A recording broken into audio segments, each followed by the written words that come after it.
Well, good morning, Virginia. Congratulations on making it to the top 10.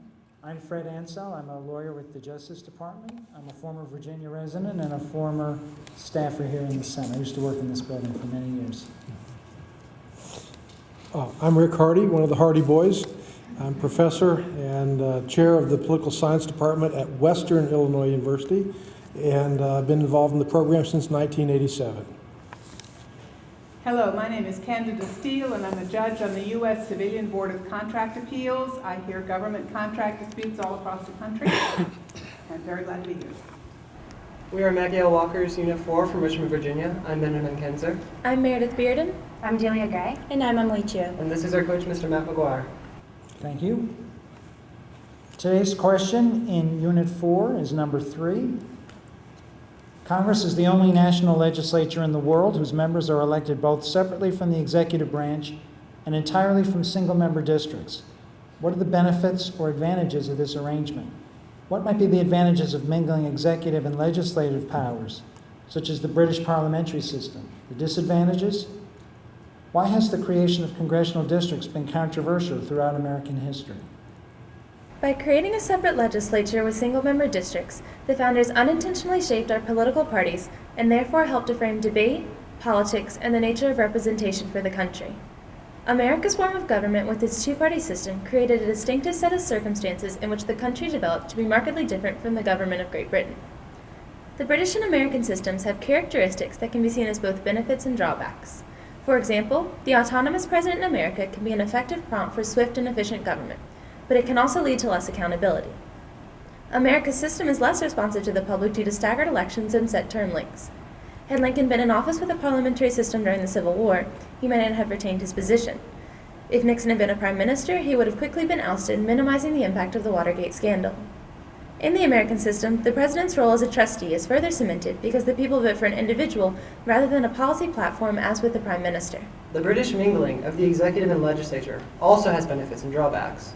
Britain's system has far more accountability, as only one party and one group can be blamed for problems in government. Furthermore, efficiency is promoted over minority rights. For example, Clement Attlee was able to design a welfare state in 6 short years. Such efficiency comes with the cost of strict party voting and the inability for the minority to gain real leadership experience. In many ways, the British and American systems are converging. Unlike senators who are more independent, many members of the House feel obligated to follow party lines. American government also resembles Britain's system because most deliberation occurs within the majority party, which is able to push forth its agenda without significant input from the minority. This development in America is most often seen in times of unified government. Additionally, increased media focus on the Prime Minister has caused a shift from cabinet government to prime ministerial government, acting more like a presidential system. Neither single-member districts nor separated legislative and executive branches ensure a stable two-party system. Canada uses single-member districts, but regularly has need for minority or coalition governments. Conversely, Mexico has a presidential system, but 3 parties. It is a combination of SMDs and presidential governance that creates a distinct two-party system. SMDs set the basis for 2 parties, encouraging tactical voting. But it is a national presidential election, a contest that naturally encourages majority ideological coalitions that institutionalizes the American party system. Furthermore, the nature of political parties in America has caused the development of gerrymandering, leading to controversy with voting districts. There are 3 ways by which a state government performs districting, either through a partisan bill, a commission of both parties, or, as in Iowa, a nonpartisan committee. Problems occur when seated politicians have the power to delineate their own constituencies. Historically, districting has been controversial due to racial gerrymandering and the violation of the integrity of jurisdictional borders. However, today's controversy arises in the creation of non-competitive seats. This development is inevitable due to the institutionalization of 2 major parties, political and geographical self-segregation, and the majority-minority mandate of the Voting Rights Act. Although the Iowa system is seen as a model for districting, it is by no means a silver bullet, because Iowa itself is comparatively homogeneous. It would be impossible to gerrymander left-leaning seats in Utah or conservative-leaning seats around New York City.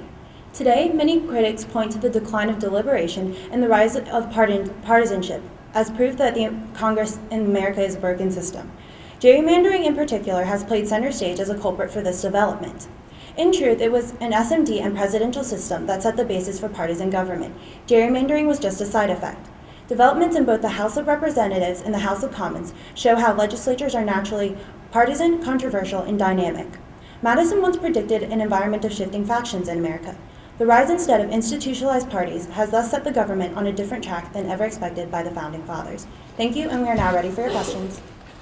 After the Bay of Pigs fiasco, President Kennedy called in the director of the CIA, and he said to him, if we had a parliamentary system, I would have to resign. But we have a presidential system, so you're going to have to resign. What do you think is the reason that the systems work differently that way, and which do you think is the better approach and why? I would say in regards to national security issues, often the American system, where a president is institutionalized with term length, is more effective. We can see, for example, during certain periods of time, for example, during the Dutch making a treaty with Indonesians, the Dutch government collapsed twice in the 1960s, forcing the treaties to be reevaluated multiple times. And we see this throughout history. Often, a regime might be powerful in the parliamentary system, but it can decline and collapse, which can confuse foreign affairs policy. And I think for our system, a presidential system is better. The president can act as a trustee, and I think an example of this would be with the Iraq War. Of course, we would have to wait a few decades to have enough hindsight to see if what President Bush did was good for national security. But if we had a prime minister and public support for the war was really low, I think President Bush would have been kicked out of office. By having our presidential system, we create more institutional memory and therefore more consistent government in both the executive and legislative branches, which is more conducive to our political culture. When you talk about institutional memory, it brings to mind members who are reelected over and over and over again. My Democratic congressman voted against the health care bill, perhaps because he feared not being reelected. What do you think of voting based on such self-interest? Well, I'd first point out that such self-interest is just as evident in the British system. Because of the fear of the despotism of the electorate and a vote of confidence, although we do see some crossover here, there's even more reluctance in the British system. One might argue that the healthcare bill might have not have even come up in the British system if they had seen the way polling was looking in their country. And having institutional patriotism in America can actually be a benefit and free members from party voting slightly. Because if members have been in office for a long time and they have sort of a safe seat for themselves, they're generally allowed a little bit more leeway by their voters to vote what they see best for their constituencies as opposed to just voting in party lines, as is typically the case in Britain. I would also note comparing the Senate and the House. In the Senate, because of the system of the constituencies, it's easier to get a little more leeway because you have a wider constituency. Many members of the House have to fear being primaried by someone farther to the left or farther to the right, forcing them more in a certain partisan direction.